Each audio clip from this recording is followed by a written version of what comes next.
The faith and humility of the centurion is going to be our topic today for tonight's Bible study, and we welcome you, those who are joining us here, as well as anybody who might be listening online.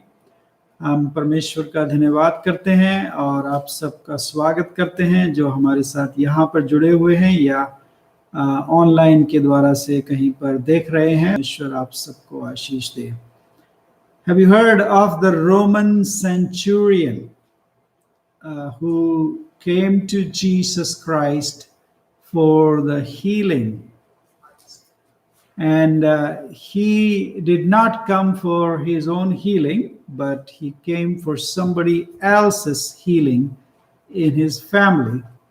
And there are two or three things, mainly two things: the faith of the centurion and the humility of that centurion that we learn today from. So ये जो अधिकारी था, रोमी सैनिक अधिकारी था, the centurion means somebody who was in charge of at least 100 soldiers under him. So he was a reputable, honorable officer. Centurion का मतलब है कि ये रोमी अधिकारी ये करीब 100 लोगों के ऊपर, 100 सिपाहियों के ऊपर ये अधिकारी था. And in those days, you know that the centurions the Romans were ruling over Israel. उन दिनों में रोमी लोगों का शासन था इस्राएलियों के ऊपर में. Does anybody know where can we find this story in the New Testament? A little bit of Bible quiz. आप में से मालूम है कि कहाँ पर हम इस स्टोरी को पा सकते हैं? Anybody can tell us? Where can you find this story in the New Testament? Isn't it during Jesus' passion? No, not during the Passion Week. Like after. After the Passion Week? No. Okay. Anybody else? Any idea? No. Okay. It's found in Luke chapter 7, and also the same story is repeated in Matthew chapter 8 verses 5 through 13. लूका रचित सुसमाचार उसके 7वें अध्याय में और मत्ती रचित सुसमाचार उसके 8वें अध्याय में हम इस घटना को पाते हैं जिसमें एक रोमी अधिकारी प्रभु यीशु मसीह के पास आते हैं. Okay, and let me read Luke chapter 7.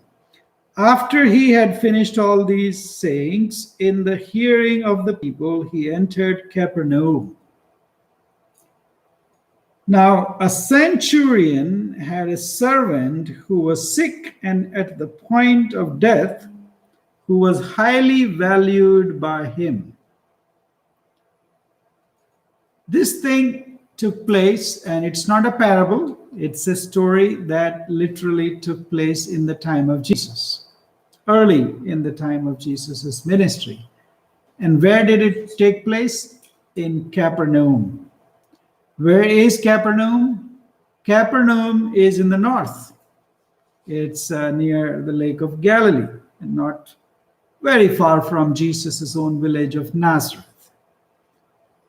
Like in the south, Bethany was the headquarters or a resting place or a launching place for Jesus in for the ministry in the south, that is Judea and Jerusalem, that area. In the north side, in Galilee province, Capernaum was the place where Jesus made his ministry headquarters, and he had families who would love to welcome him, and he stayed over there. And as you know, the gospel tells us that he had moved from Nazareth because no prophet finds value and respect in his own village. That was the place also in Capernaum, in where Jesus had started his ministry by proclaiming, reading from the book of Isaiah and proclaiming that this is the Lord's Spirit is upon me. That is found in Luke's Gospel, chapter 4. If you go back, Jesus is rejected at Nazareth. We read from Luke 7, but if you go back to Luke chapter 4, we find that ये जो घटना हुई है ये कफरनहूम में हुई है। कफरनहूम जो था वो उत्तर की तरफ था, गलील के क्षेत्र में था। तो प्रभु यीशु मसीह जब साउथ में सेवा करते थे, दक्षिण में, तो बैथनी में रहते थे, लाजरस वगैरह के घर में, और जब उत्तर में थे, गलील में थे, तो अपने गांव को छोड़ करके एक दूसरी जगह कफरनहूम में उन्होंने वहां पर सेवा करते थे। आप चौथे अध्याय में देखेंगे उसके 16वें पद में। If we go back to chapter 4 and verse 16, it says when he came to Nazareth where he had been brought up, as was his custom, he went to the synagogue on the Sabbath day, and he stood up to read, and the scroll of the prophet Isaiah was given to him. He unrolled the scroll and found the place where it was written, "The Spirit of the Lord is upon me." All right, so he declared his ministry and all that. And verse 31 says,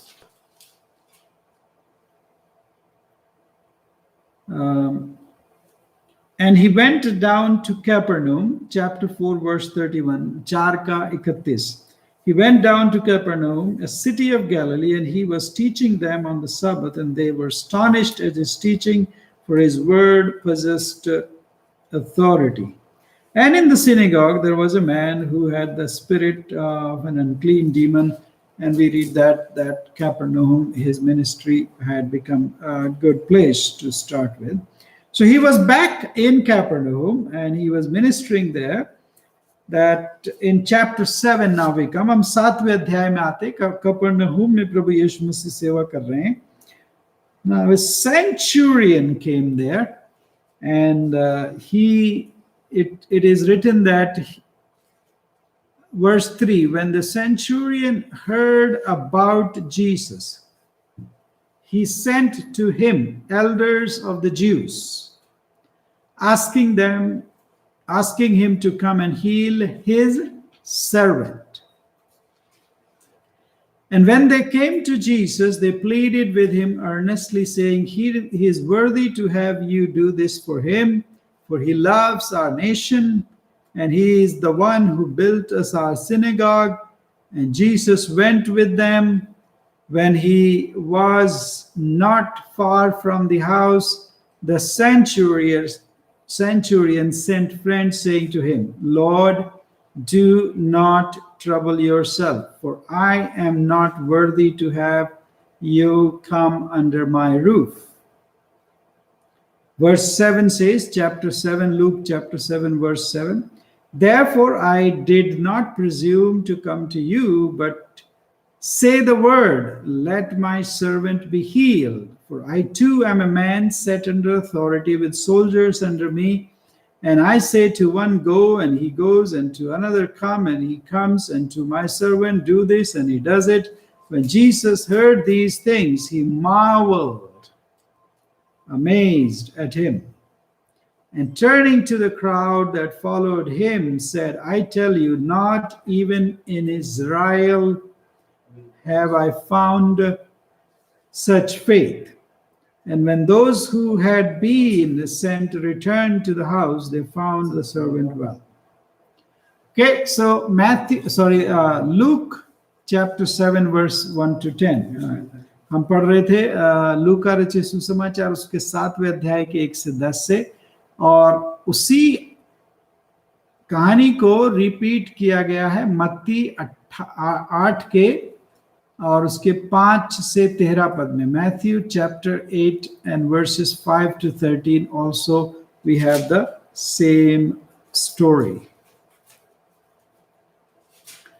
Okay, so what do we know about the centurion? About this Roman centurion? First of all, he is not a Jew. He's a Roman. He's a Gentile. ये यहूदी नहीं है, परंतु एक रोमी अधिकारी है और इसलिए अन्य जाति है. What else do we know about the Roman centurion? He had lots of authority. He had lots of authority, being a officer, and he knew about his authority. He was conscious of that, and he says that verse 8, for I too am a man set under authority with soldiers under me, and I say to one, go, and he goes, and to the one who come, and he comes, and to my servant, do this, and he does it. So ये रोमी अधिकारी था, इसको अपने अधिकार के विषय में मालूम था, इसको अपनी ताकत के विषय में मालूम था. So he is somebody who is conscious, who knows who he is. He is not suffering from low self-esteem or anything like that. Okay, what else? What else? Compassionate, because he could have just replaced his servant with someone else, but he cares enough to get him healed. Yes, that's true. He is a very good master. And verse 2 talks something about it. Anybody can read verse 2, chapter 7 of Luke, verse 2. 7 अध्याय का 2 पद लूका का, उसमें उसके स्वभाव के विषय में लिखा है. Now the highly valued slave of a Roman officer was sick and near death. Okay. Now, the word is slave. My translation says servant. Anybody else?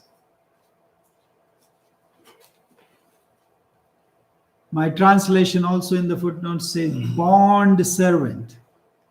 Now, a servant is different from slave. A bond servant or a slave has no authority whatsoever, no privileges, no rights, nothing whatsoever. They are like stuff that you buy, use, and throw. This Roman officer, who was provided probably lots of bond servants like this, they were dispensable. He could have used and thrown, and he would have requested another one, he could have got it.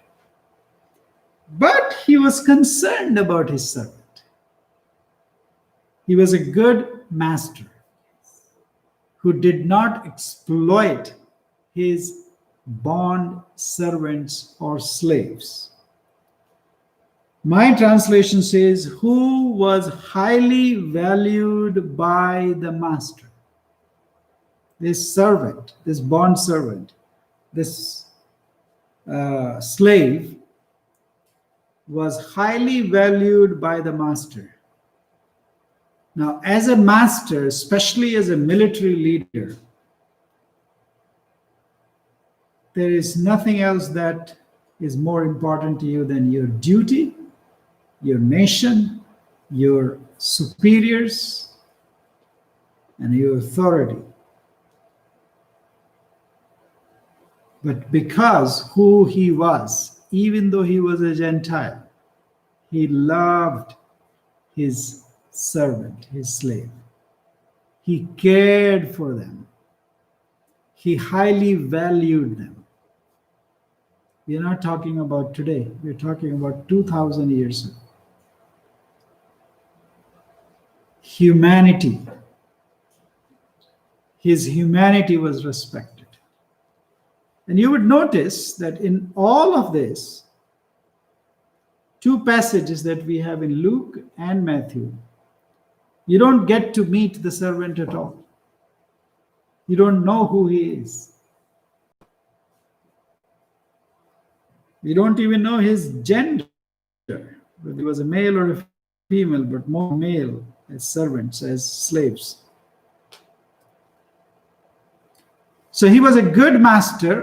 परमेश्वर के दास, परमेश्वर के वचन में इस स्वामी के बारे में लिखा है कि बहुत अच्छा स्वामी था, जो अपने नौकरों के, जो उसके नौकर थे उन दिनों में, नौकर का मतलब ही नहीं था नौकर, बल्कि दास थे. दास का मतलब जो गुलाम थे, उन गुलामों की भी मनुष्य के रूप में चिंता करना और उनको मान सम्मान देना इस सेंचुरियन का, इस अधिकारी का एक गुण है जो हम यहाँ पर देख सकते हैं.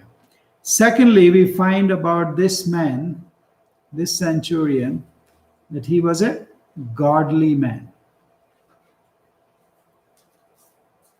He cared enough to ask help from the Jewish rabbi.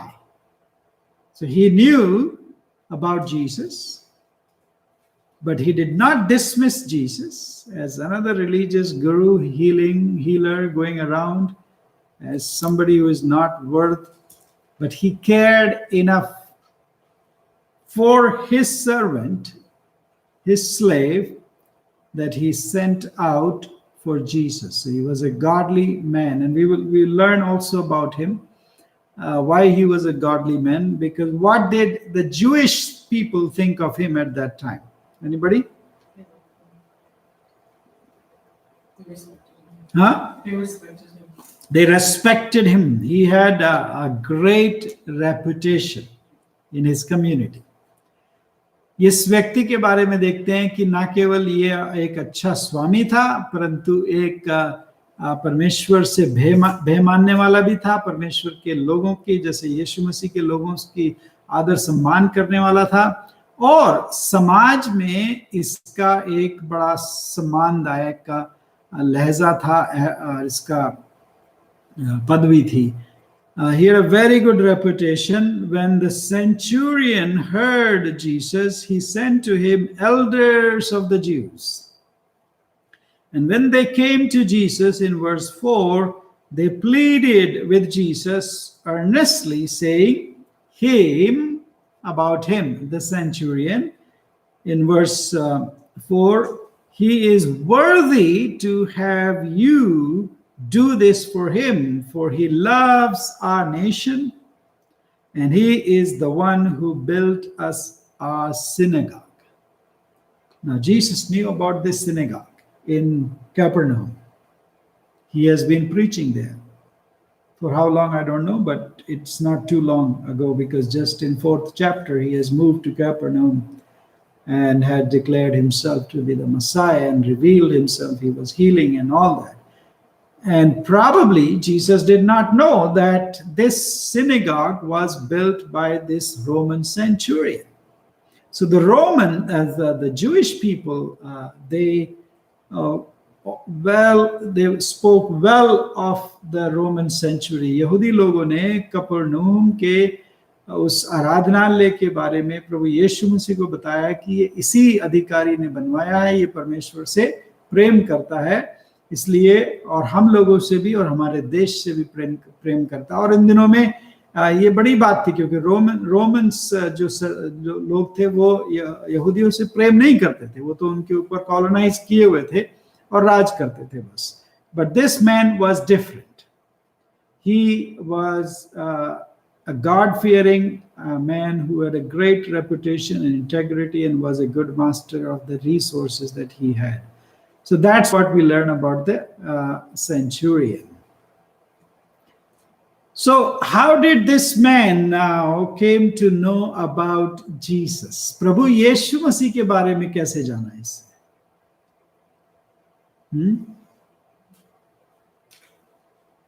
We probably heard of like healings and stuff that Jesus was doing. Yeah.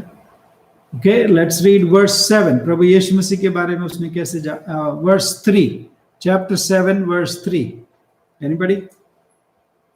When he heard of Jesus and touching him, the elders of the Jews beseeching him that he would come and heal his servants. Yeah, so he heard about Jesus.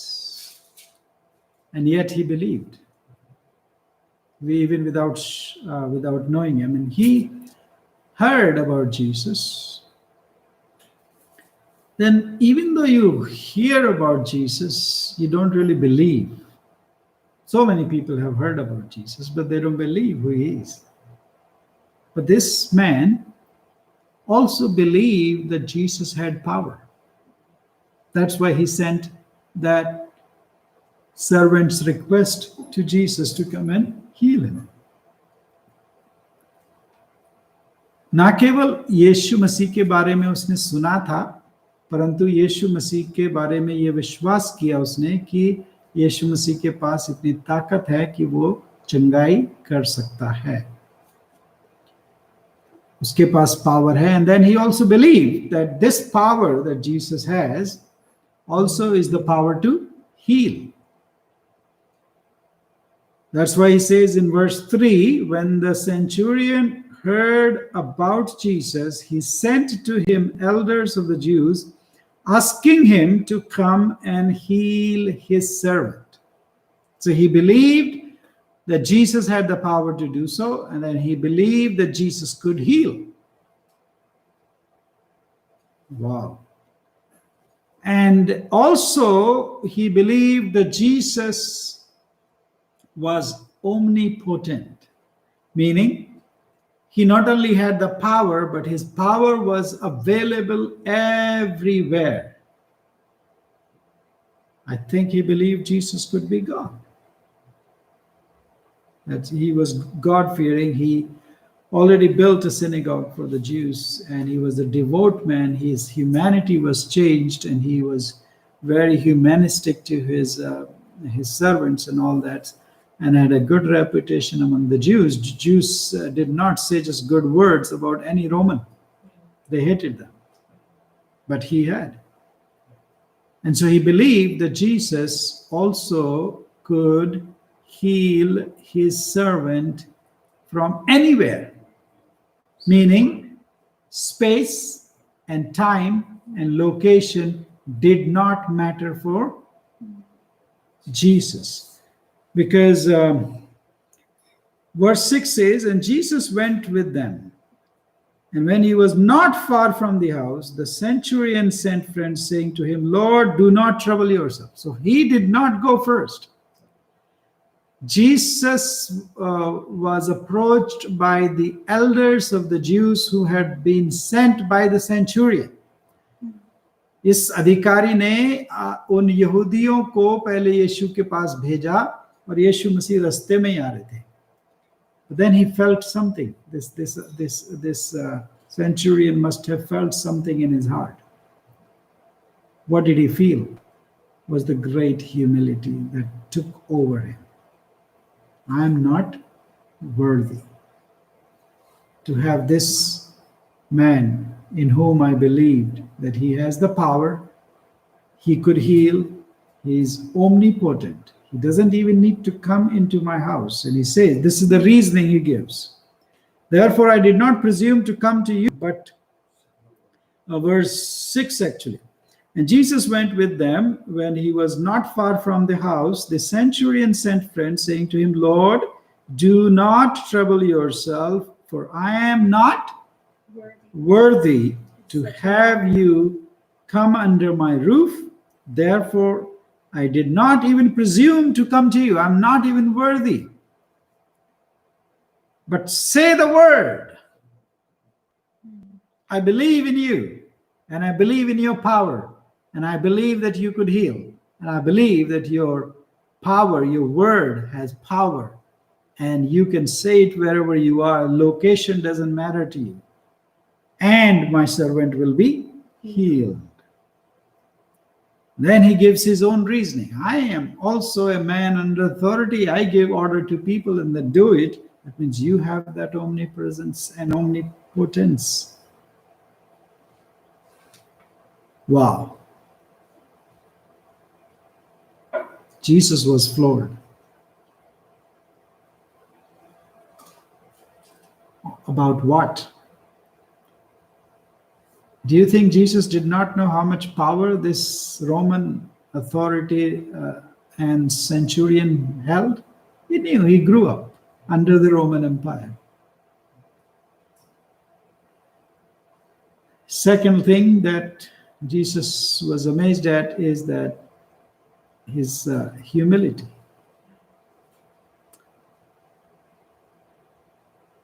So how does the centurion identify himself? That's noteworthy here. यीशु मसीह ने भी उस अधिकारी के जो नम्रता को, दीनता को देखा, the first thing he says is he is not worthy.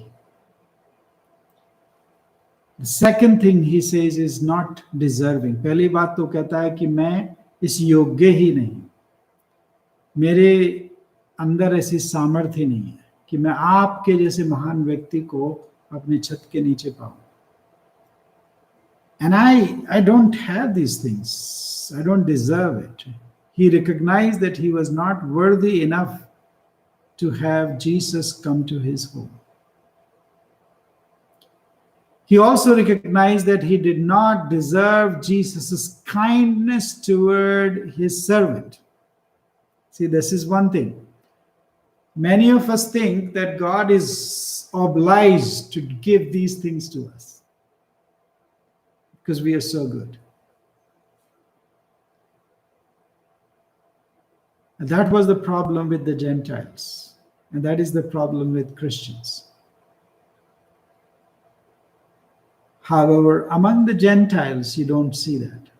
There is great humility, great sense of not being worthy and not deserving of the grace of God. And that's what Jesus is portraying, the gospel according to Luke is portraying. If you see and read this story in the context, we see the contrast. Look हमें यही बताना चाह रहा है, मत्ती भी यही बताना चाह रहा है, मत्ती उसके 8वें अध्याय में, कि किस तरीके से यीशु मसीह को उसी के लोगों ने नकार दिया.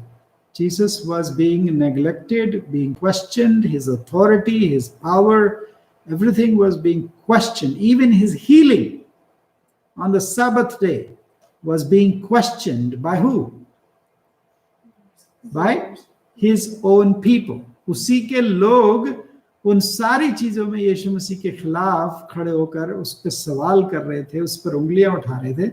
In contrast, you see that the Gentiles, like this centurion, they not only believe in Jesus and in his authority and in his healing power, but they also they also think of themselves as not deserving, not worthy.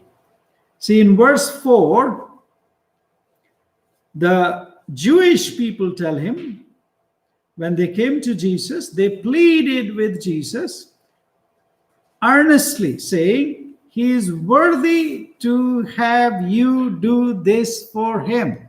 He deserves it, Jesus. But in verse 7, therefore I did not presume to come to you, but say the word, let thy servant be healed. I do not presume to come to you. I am not worthy. I do not deserve it. Even his quality of being deserving of this favor from God, he did not have it. It was the other people, the Jewish people. And see, the leaders are telling him that he is kind and he has been deserving of this, while the centurion did not consider himself to be worthy at all. दूसरे लोग बोल रहे हैं, लेकिन उसके अपने अंदर इतनी दीनता और नम्रता है कि वो कहता मेरे पास ऐसा कुछ नहीं है कि तू मेरे नजदीक आए या मेरी छत के नीचे आए. He was a man in authority. He could have demanded Jesus to come to him. You know that? He, being a Roman centurion, could have demanded Jesus to come to his house and commanded him to heal, and could have said in pride, okay, I've heard a lot about you. You're going around this place and creating nuisance. I challenge you. Here is my servant. He is my slave. Heal him now, right now. Show it. वो बोल सकता था यीशु मसीह से, बहुत करते हो तुम इधर उधर ड्रामा करते फिरते हो, बड़े क्रूसेडर बनते हो, बड़े चंगाई दाता बनते हो, आ जाओ चलो मेरे महल में आओ और मेरे सामने इसको करके दिखाओ, देखते हैं. और नहीं किया तो देख लेना. He could have done that. But we find him completely opposite. He is very humble. He is not worthy. He says he is not deserving, while others speak well of him.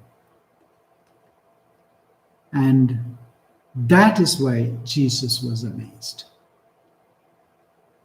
In verse 9, 9वें पद में, लूका 7 के 9 में, when Jesus heard these things, he marveled at him. He was amazed at this man. And turning to the crowd that followed him, he said, I tell you, not even in Israel, in the people of God, the children of God, the chosen people, have I found such faith. He humbled himself so much that even Jesus was amazed at his humility and also at his faith. He focused on the need of others. He could have just dispensed that servant and could have bought or could have received from his superior authorities another bond servant. He didn't. He focused on their needs and wanted them to be healed. And what amazed Jesus is that he believed Jesus could do whatever he said he would. And as Jewish people, they found it difficult to believe that. Whatever Jesus claimed, they questioned. This man believed completely in whatever Jesus said he would do, that he could do it. That's why he said, you could send a word, just say the word, and my servant could be healed. And that's what Jesus did. And when those who had been sent returned to the house, they found the servant well. Jesus did not go. So this is one thing we learn, a couple of things actually, in our present culture.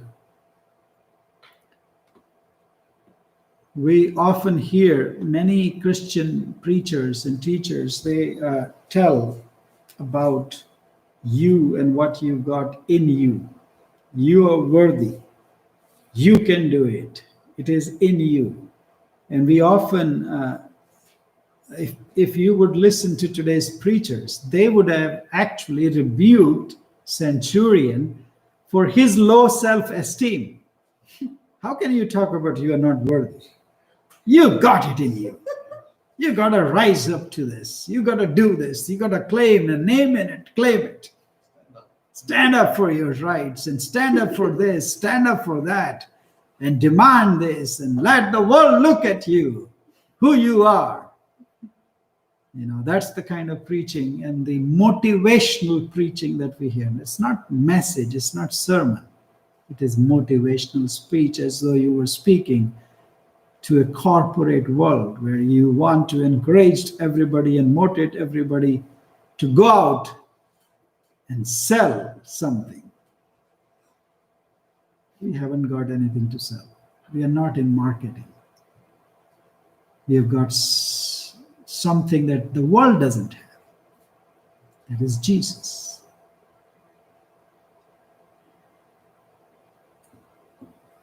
They would have told him, today's preachers, motivational speakers, would have told him, first, you better love yourself.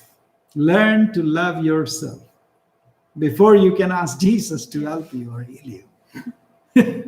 You don't have to love your servant. Just throw them, use them and throw them. That's what people do even in Christian organizations. Use people and throw them. They're dispensable. लोगों को इस्तेमाल करो और फेंको, लोगों के कंधों पे चढ़ो और उनको इस्तेमाल करो और कुछ ही दूसरी ऊंची जगह पे पहुंचो और नीचे वालों को फेंक दो. ये आजकल का तरीका है. और आजकल के मसीह लोग और आजकल के अगुए लोग और आजकल के सेवक लोग भी ऐसा ही करने में कतराते नहीं. और वो बल्कि इसको अधिकारी को, रोमन अधिकारी को बोलते कि ये क्या बोल रहा है तू, मैं कुछ भी नहीं हूं, कुछ भी नहीं हूं, प्रभु प्रभु तू क्या कर रहा है यार, तू तो बहुत बड़ा अधिकारी है. अपने ऊपर विश्वास कर, अपने अंदर के अहम को देख, उसको निकाल और अपने आप को कहे कि मैं तो बहुत अच्छा हूं और खुदा मुझसे बहुत प्रेम करता है और खुदा जो मैं मांगूंगा वो करेगा क्योंकि खुदा तो मेरा दास है. ऐसा लोग कहते हैं. और ऐसा लोग आजकल सुनते हैं और ऐसा लोग सुनना पसंद करते हैं, और ऐसा जो प्रचार करते हैं केवल उन्हीं को सुना जाना पसंद किया जाता है। और बाकी जो आपको ये कहेगा कि तू बेकार है, तू गुनाहगार है, और तुझे हम्बल होना है, तुझे दीन होना है, तुझे पापों का पश्चाताप करना है, ये करना है, वो करना है, उनको कोई सुनने वाला नहीं है। वो उनको कोई सुनना भी नहीं चाहता। They would have told him to focus on your own worthiness first, not your worthlessness, but your own worthiness. They would have told him that he deserved to have Christ come to his house. We deserve this. We deserve the best of the world. You deserve the best car. You deserve the best house. You deserve the best food, seafood, the topmost. You deserve, you're the child of God. Claim it, name it, and have it. Take it. It's yours. God has given you. You deserve it. That's today's, my dear friends. That's not what we read in the scriptures.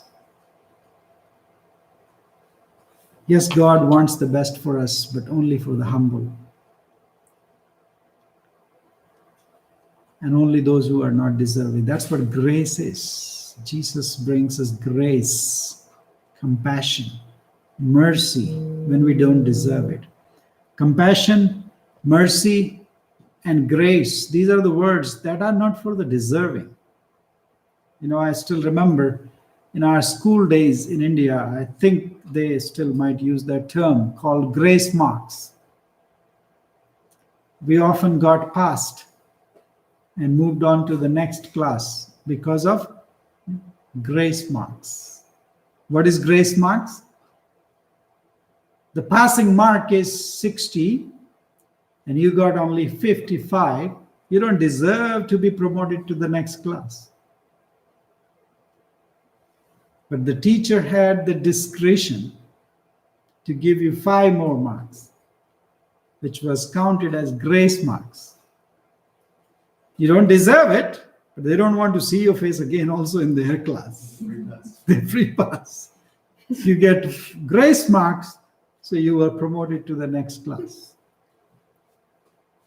Do I deserve it? Do I have it? No, my worth is only 55. I don't deserve 60. I don't deserve to go to the next class.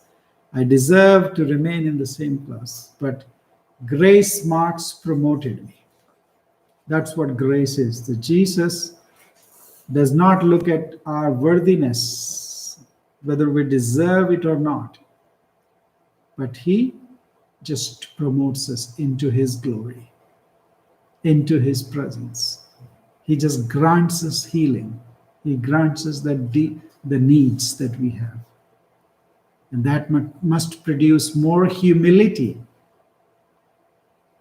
in us and also more gratefulness in us. परमेश्वर का यीशु मसीह का ये कहना है इसके द्वारा से कि जैसे आप अभी भी इंडिया में होता है जो ग्रेस मार्क से पास कर देते हैं लोगों को, पास मान लीजिए 60 है लेकिन आपको 55 ही आए, तो टीचर ने कहा कि चलो इसको 5 मार्क ग्रेस मार्क दे देते हैं, इसको 60 कर देते हैं और इसको अगली क्लास में भेज देते हैं। वैसे ही मेरे प्रियो हम परमेश्वर से कुछ पाने की आशा नहीं रखते। आशा तो रखते हैं लेकिन ऐसा नहीं है कि हमें वो काबिलियत हो, हमें वो कुव्वत हो कि हमें परमेश्वर करे ये काम, हमें देगा ही देगा क्योंकि हम उसके बेटे नहीं। मेरे प्रियो, ये उसकी दया है, उसकी कृपा है, उसकी करुणा है, उसकी दया है। बाइबल में एक आयत लिखी है, उसकी दया है कि हम अभी तक मिट नहीं गए। Hallelujah. It is the compassion, it is the mercy, it's the grace of God that we are not consumed. And so thank God for that. Let's not depend on what our culture teaches, the self-worth, the self-esteem, the self-love, and focus on yourself and your need. That's the world teaches. That's not the gospel. The gospel is about the grace of God. And our culture today focuses on self and probably amazes Jesus too, how much we focus on self. Everything self, but not in a good way. Jesus is also amazed, but not in a good way. So self everything, you can do self. You can even become your own disciple. Self-disciple. Self-disciple. Yeah, everything is self. What is that called? DIY. Do it yourself, Christianity. अपने आप करो सब कुछ. That's why today, especially during this pandemic, one thing that I am observing is that everybody is a preacher. Everybody who's got a Bible and a cell phone, they go live and they start teaching to the world. Nobody wants to learn. Everybody is a teacher. And then you listen to some of those teachings and what they are teaching to others. And as the teacher in me, just boils and says, sit down, young man. You need to first be a disciple of somebody and learn how to handle the word of God. Amen. Rightly and respectfully. It's not just any book you can start sharing to others. This wasn't meant to be preached first. It was meant to be learned, to be discipled. Jesus said, I called you, and chapter 3 of Mark says, Jesus called his disciples to be with him and then to be sent out. People who have not been with him, they are going out by themselves. Nobody's sending them. Okay? They are going out by themselves through a cell phone out into the world and preaching. Yes, you can preach, but rightly dividing the word. आजकल जिसके पास Bible है और जिसके पास Bible नहीं है वो भी है, लेकिन सेल फोन है, फेसबुक उनके पास है, आजकल सब प्रचारक बन रहे हैं. जिसको देखो वो दूसरों को सिखाने में लगा हुआ है. उनसे ये पूछो कि आप खुद कब पढ़े हो, आप खुद किसके चेले हो, किसके साथ में रह करके आप पढ़े हो, आपने कितना परमेश्वर के वचन का अध्ययन किया, कितना समय उसमें बिताया, कितना आपने उसका कॉन्टेक्स्ट पढ़ा है, कितना आपने उसको अपने जीवन में लगाया है. नहीं, सब पढ़ाना चाहते हैं, पढ़ना कोई नहीं चाहता, सीखना कोई नहीं चाहता, डिसाइपल कोई नहीं बनना चाहता, लेकिन सब दूसरों को सिखाना चाहते हैं. उस जमाने में जब हम आज रह रहे हैं, in this world, Jesus teaches us this story, teaches us that present culture is focusing on ourselves. Everything, me. Jesus was amazed at the humility. Jesus was amazed at his concern for others, his love for his servants and care for his servants, and believed, and that he believed that Jesus could do what he said. Another thing that comes to my mind, today's healers seem to insist on something that is not found in the Gospels about the act of healing. आजकल के चंगा करने वाले लोग ज्यादातर इस बात पर ज्यादा जोर देते हैं जो बाइबल में परमेश्वर के वचन में हमें नहीं मिलता है. What I'm talking about is remote healing by the power of the word. Say the word and it shall be done. Jesus did not have to touch anybody physically to heal them. He did touch some people. Yes, of course he did, but not all the time.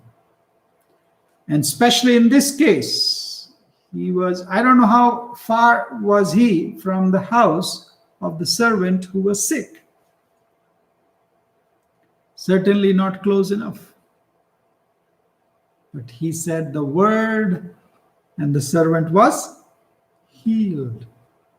There was another story where Jesus said the word and the servant was healed the very moment. There is another story of a lady who had the issue of bleeding. Jesus didn't touch her. Jesus didn't even pray. Jesus didn't do anything. She touched in faith the hem of his garment, and she was completely healed.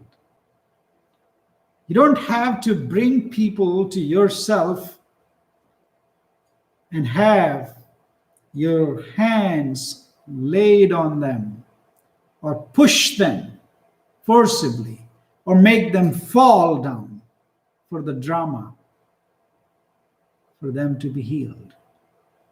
I don't see anybody in the time of Jesus falling because Jesus touched them. Do you see that? Any incident in the New Testament? Falling backwards, no. But today, the majority of people who claim to be healers, they have to have this. They have to have this. You have to bring these people unto themselves. They have to lay their hands in such a way that these people fall off or do some theatrics. कुछ लोग आजकल जो चंगाई देने वाले का काम करते हैं, वो ये जरूर कहते हैं कि लोगों को मेरे पास लेकर के आओ, मैं उनको चंगा करूंगा, मैं उनके ऊपर हाथ रखूंगा, मैं उनके ऊपर पानी डालूंगा, मैं उनके ऊपर ये करूंगा, मैं उनके ऊपर वो करूंगा, मैं उनके ऊपर हाथ रखूंगा तो लोग गिर जाएंगे। इसमें बहुत बड़ा समझते हैं अपने आप को। अरे मैं जिसके ऊपर हाथ रखा वो गिर जाता है, वो चक्कर खाने लगता है, वो नाचने लगता है, अरे वो ये करने लगता है, अरे वो करने लगता है। अरे भाई ये बाइबल में कहां पर लिखा है? मुझे बताओ तो सही। कहीं पर एक दफा भी यीशु मसीह ने इतने सारे लोगों को चंगा किया, इनमें से सबके ऊपर प्रभु यीशु मसीह ने हाथ रखे, कितने लोगों को गिराया पीछे, कितने लोग चक्कर खा के गिर गए, कितने लोग नाचने लगे, कितने लोग और ये सब नाटक करने लगे। प्रभु यीशु मसीह ने तो कहा, शब्द कहा, और शब्द से उस व्यक्ति का कितना भी दूर हो वो चंगा हो गया। यह है प्रभु यीशु मसीह की ताकत, चंगाई की ताकत, जो आजकल के जो अपने आप को बहुत बड़े बड़े चंगा करता बन रहे हैं, घूम रहे हैं, वो कहते हैं नहीं लोगों को मेरे पास लाओ। यीशु मसीह को लोगों को अपने पास लाने की जरूरत नहीं थी। अगर उसके अंदर परमेश्वर की सामर्थ्य है, चंगाई की सामर्थ्य है, तो वो शब्द से ही लोगों को कहता था और लोग चंगे हो जाते थे। किसी को वो कहता था जा तू जाकर के शीलो के पानी में अपनी आंख धो ले, तो वो अंधा बिना यीशु मसीह के छुए ही चंगा हो जाता था। किसी को कुछ और बोल दिया, किसी को और कुछ बोल दिया। प्रभु यीशु मसीह की सामर्थ को हम एक जगह में लिमिट नहीं कर सकते, छूने में लिमिट नहीं कर सकते, माथे पर हाथ लगाने में लिमिट नहीं कर सकते, लोगों को गिराने में लिमिट नहीं कर सकते, लोगों को नचाने में लिमिट नहीं कर सकते। परमेश्वर की सामर्थ नहीं है, वो कोई और ही आत्मा है जो आपके ऊपर भी कब्जा जमाए हुए है। आपको पहले उससे छुटकारा प्राप्त करने की जरूरत है, तब जाकर के आप दूसरों को चंगा कर सकते हैं। परमेश्वर इन वचनों के द्वारा से आपको सबको आशीष दे। Humility is the mark of the follower of Jesus Christ. Humility and faith is what amazes Jesus Christ, especially among the Gentiles, not among God's people. Where do we stand today? परमेश्वर के यीशु मसीह के एक दास की सबसे बड़ी खासियत है उसकी नम्रता, उसकी दीनता, और उसमें वो कहाँ तक गहरा है। ये नहीं कि आप कितने बड़े बड़े काम कर रहे हैं, कितने लोग आपके छूने से गिर रहे हैं, ये नम्रता नहीं है। कितने लोग आपके छूने से नाच रहे हैं, कितने लोग आपके छूने से चिल्ला रहे हैं, वो नहीं है नम्रता। नम्रता ये है कि आप कहें प्रभु मैं तो इस योग्य ही नहीं, लेकिन तेरा धन्यवाद। May we not look to this current culture, but to the word of God, and to learn to have the humility that and the faith that amazes even the Son of God. परमेश्वर के पुत्र प्रभु यीशु मसीह को भी अचंभा करने वाली दीनता और नम्रता और विश्वास हमारे जीवन में भी परमेश्वर दे। इन वचनों के द्वारा से परमेश्वर आप सबको आशीष दे। आमीन। All right, God bless you.